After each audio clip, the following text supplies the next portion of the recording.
So before I start today's video, I wanted to talk about two things really quickly. One, I did get a different microphone, so I am testing out a slightly different microphone. Honestly, I've been testing this out for a little while now, and honestly, I think I'm really happy with the quality of this microphone. So I'm going to be using this microphone from here on out. And then second of all, the biggest thing I really wanted to talk about really quickly is the fact that I will be helping out you guys because I know my new format's not for everybody, and somebody may not want to sit through a whole video of mine just because you may not like each individual topic I talk about or each individual news article that I actually cover in each individual video because the videos are extremely long. So basically what I'm going to be doing is I'm going to be giving you guys timestamps down in the description below. So all you really have to do is go down to the description below and actually look at the timestamps so you can see each individual article and at what time do I actually talk about it in the video, and then you should be able to click on that timestamp in the description and it should take you to that point in the video where I'm actually talking about that article alone if that's all you're interested in. So I'm going to make it easy as possible for you guys because I also understand you guys have lives to live and you may not want to listen to a whole video that I actually put out. So from here on out, go ahead and check the description of my videos. There should be timestamps in each video moving on in the future. So without further ado, let's go ahead and start today's video.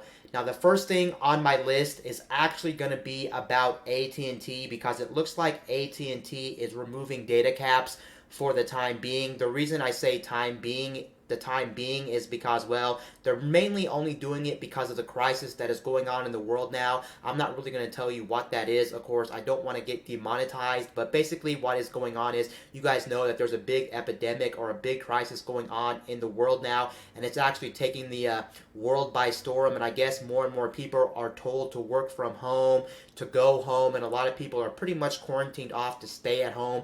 And since more people are forced to stay at home, a lot more people are using the internet, and their internet usage is probably going sky high. And since their internet usage is probably going sky high, it really does make sense that they would want to remove data caps. They're just trying to make the world a little bit nicer and a little bit more easier for people that don't necessarily want to deal with data caps because they're forced to use the internet around the clock now more than they did before this whole crisis actually starts. So yeah, that kind of makes sense, and I'm actually glad AT&T is doing this. Of course, don't get your hopes up. Most likely after this epidemic is over, AT&T is going to be returning to their old ways and most likely going to keep the data caps in place, and you're going to have to pay overages. But of course, it makes sense from a business standpoint just because you look at each individual company. A lot of these companies are making so much extra cash just by having all these little things in place to nickel and dime their consumers, and that does make sense. They would want to keep them in place, but I do have to respect them in this aspect just because, well, they are trying to make it nicer for the consumers, especially in this time where a lot of people are staying at home and told to go home and told to do their work at home and told to not go to school and things like that. So that is actually very nice for the time being. You won't be charged overages if you do go over your data plan. And at the time that we live in right now in 2020 and in the future, of course, you guys know that it is relatively easy to go over a data cap, and data caps are just not the greatest thing, especially when you go over your data caps.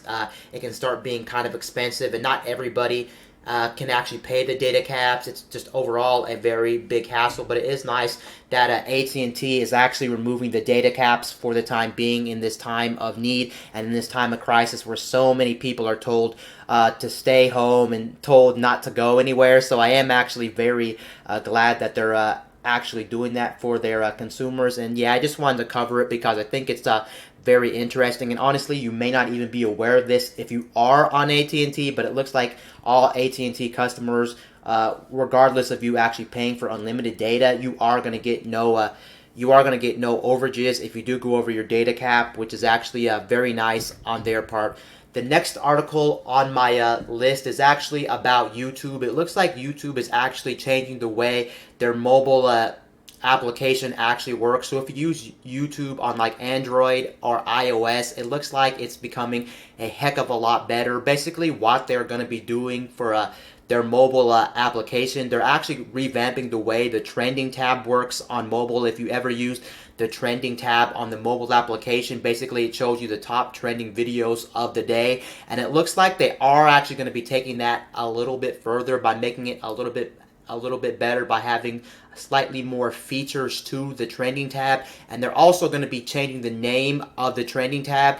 I can confirm it is rolling out at the time of me making this video because I already have this on my mobile applications. My trending tab is no longer called the trending tab. It's actually called the Explore tab now, and it's basically the same thing as the trending tab if you think about it. I'm going to go ahead and show you a picture here so you can see from that guy's phone. If you look at the Exploration tab, the Exploration tab pretty much has categories now on top that you can go into, and then if you scroll up from the from those categories, then it does show the trending videos of the day. So it's not really that big of like a redesign of the trending tab. It's pretty much the same thing as the trending tab. They just changed the name to the Explore tab, and then on top of that they do have categories now, but you still have the trending videos. Like I said, just scroll up from all those categories that's shown in the picture and you will get the trending videos that are currently trending on YouTube. I actually think this is kind of cool because it gives YouTube a little bit more customization, and maybe if you're trying to find something on YouTube, it makes your day a little bit more convenient. So I am actually happy about the change, and I think this is a good change for YouTube because then more content can be easily found easily. I actually heard from a lot of different people or a lot of different sources that some of those categories don't actually have all the top creators in them, which is kind of disappointing. So for instance, if you go into the gaming tab, you may go into like YouTube gaming, which that's pretty much YouTube gaming. You go, for instance, into YouTube gaming, and then you may not even see your favorite creator because for some reason it doesn't show everybody like on the front page when you click on certain sections of the Exploration tab, which is just very interesting. It's not necessarily a bad thing, I guess. I guess this is a thing that I guess YouTube wanted to roll out, and it looks like they've been wanting to roll this out since mid-2018. This has been in the works since mid-2018, and now it's just finally rolling out. Now, if you're on actual YouTube on like a computer, whether it's a desktop computer or some type of laptop, unfortunately, you're not going to be seeing this change. This change was specifically only for the mobile application, so if you're using a smartphone or a tablet, you will be seeing this format actually roll out to the masses.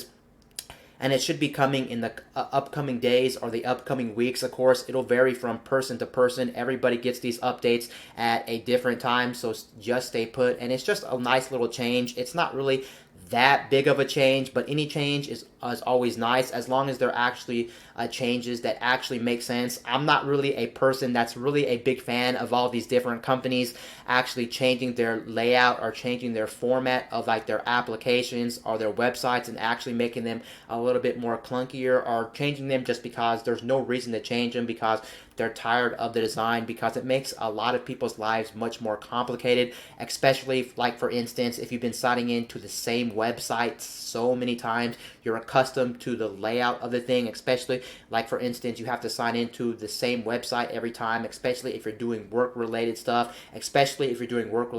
and a company decides to change their layout, it can really piss off their consumers and really make things much more frustrating, and it can be really a waste of time. But I think this one's just a very little subtle change to the YouTube mobile app, and I'm actually kind of excited for it because it makes people also probably be more engaged with YouTube and want to stay on YouTube a little bit longer, maybe, just because, wow, now they do have categories they can actually pick from on the Exploration tab, which is actually very interesting. So yeah, I just wanted to share that because I actually think that's a very interesting change on YouTube's part, how they're actually changing the trending tab on YouTube. The next one on here is actually going to be about a brand new camera, and this one actually looks like it's going to be a fantastic camera. Now, the camera that I'm actually talking about here is actually going to be the Canon 8K EOS R5 camera. Now, I'm not too familiar with this camera at all.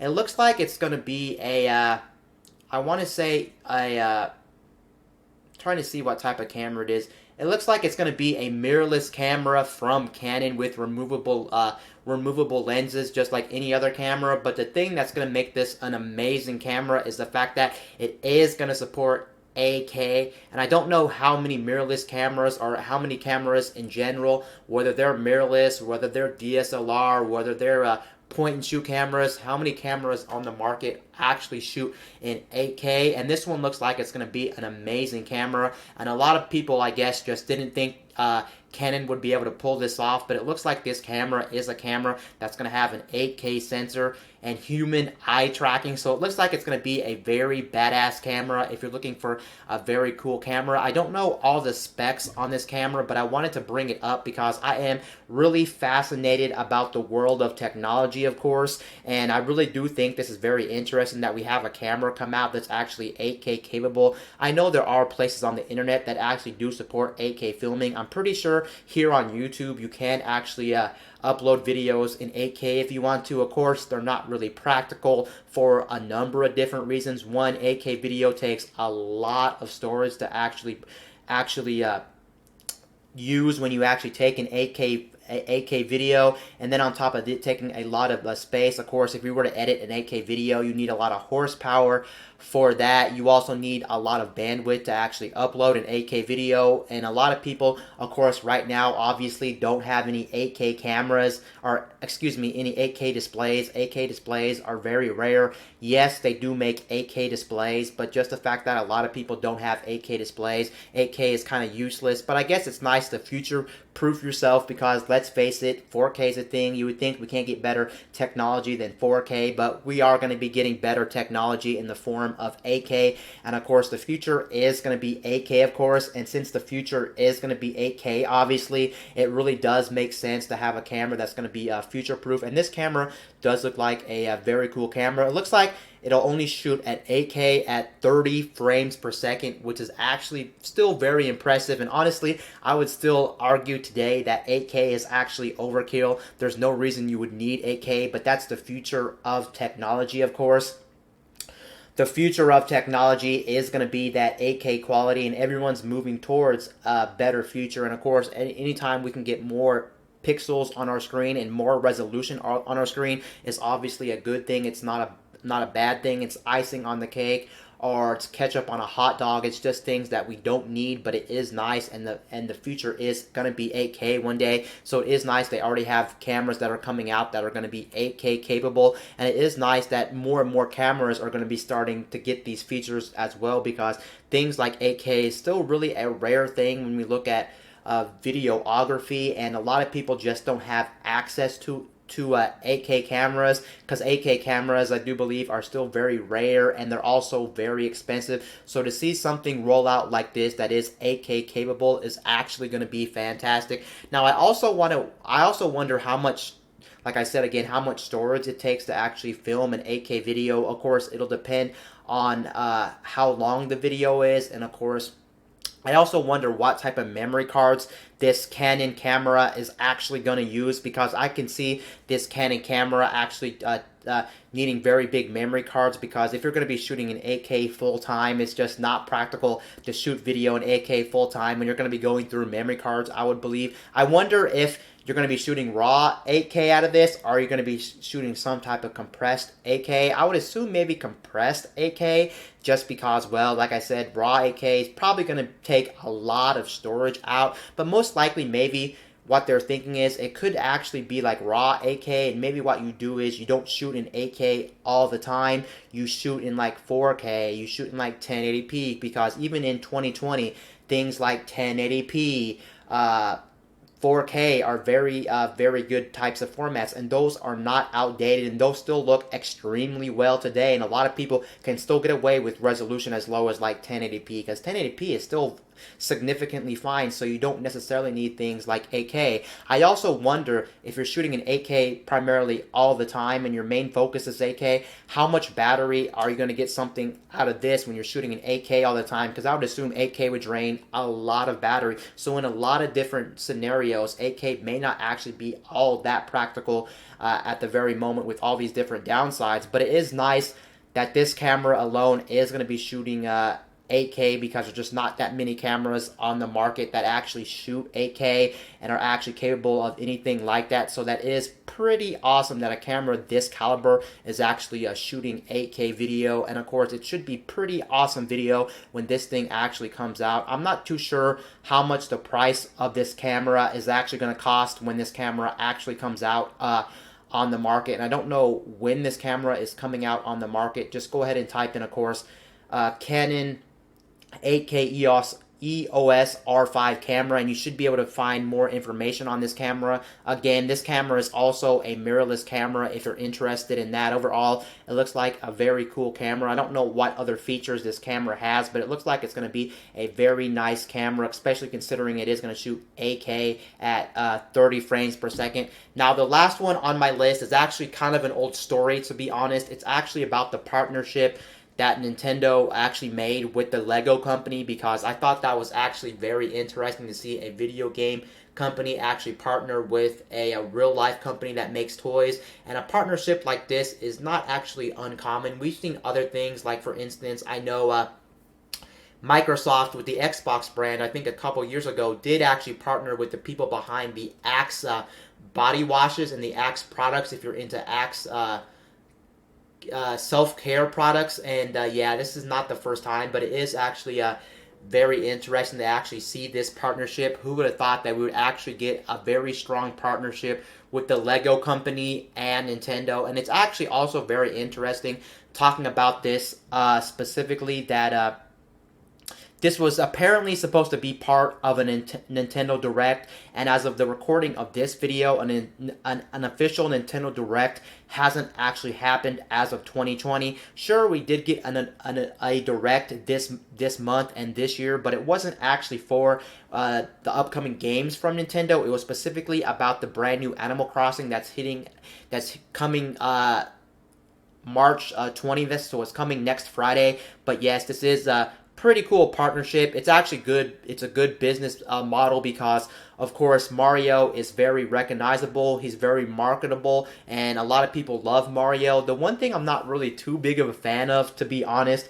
with this partnership, the toys look pretty good. I can't lie. They look okay, but I'm not really too big of a fan of what Mario actually looks like. I think Mario looks like a little interesting here. He looks like he has kind of like a fat face, which of course Mario is not a character that's traditionally like overweight or kind of chubby. He's a little bit like normal sized. Maybe he might be slightly chubby, but I don't know. I just don't really like the design of Mario here. It's not a bad design per se, but it's not a good design in my eyes. But I don't know what else they could really do with Mario, but it's still cool. It is Mario branded, and I don't know what else they have in the Mario universe. I think they have some other stuff like green like those green pipes that Mario go down. You can see right there, there's Bowser Jr. You do have a Goomba right there. The Goombas look pretty cool. Of course, everything's going to be themed around the Mario universe, and it makes sense that Lego would actually want to partner up with Nintendo, because Lego is also a company, you guys know, that also likes partnering with a lot of different brands. Lego is known for that. They usually brand with things like movie and TV licensed stuff. Like for instance, they have the Star Wars Legos, which has been around for practically ever. They also have the Harry Potter logos. They also have the Lord of the Ring Legos. They have all these different branded Legos that are owned by different franchises and different properties. Now it's really cool that they're actually trying to blend video games with the Lego brand, and it's kind of cool too, because we kind of had something like this, if you think about it, way back in the game Minecraft. Minecraft did do a partnership with Nintendo, where you could play a Nintendo-themed Minecraft world, which was actually pretty cool. And you guys know, with the Minecraft game, Minecrafts are pretty much Legos, if you think about it, and that's pretty much kind of like a Lego world. So it is cool. Lego is finally partnering with Nintendo, and this should get a lot of people excited, and they should honestly sell very well, because Mario is a recognizable game character. He's just recognizable overall. Everyone knows Mario. You can't miss Mario. A lot of people like Lego. Nintendo makes video games. Lego makes toys. It would actually really be a good partnership.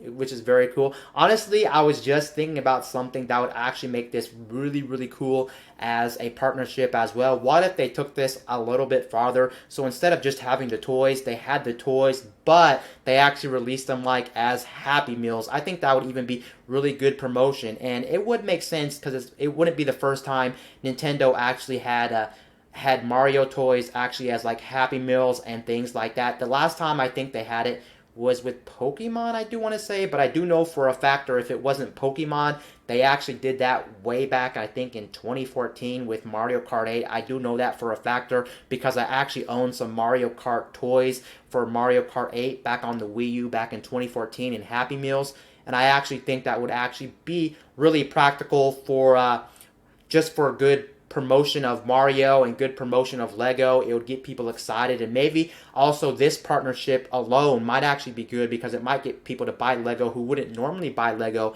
because they like Mario toys, and people who buy Legos who like Legos might actually end up buying Mario video games because they see Mario here like, huh, now it makes me very excited to actually play a Mario video game, so I might as well go ahead and play a Mario video game after I played with the Mario Legos because it's really getting me excited to actually play a Mario video game. So overall, a very cool partnership, and honestly, I would actually be willing to check these out. The only problem for me personally with the Lego toys is actually going to be the fact that they can get kind of expensive, especially if you're talking about licensed ones. Some of these sets just get way too expensive, and it does suck, especially with a lot of Legos. You don't normally play with Legos per se. You mostly just build your Legos, and then after you build your Legos, you pretty much just walk away. You pretty much just use them as like display pieces and like memorabilia. You just hang up somewhere or put somewhere like in a closet or put somewhere on a shelf, and you call it a day. But I guess it's also good too that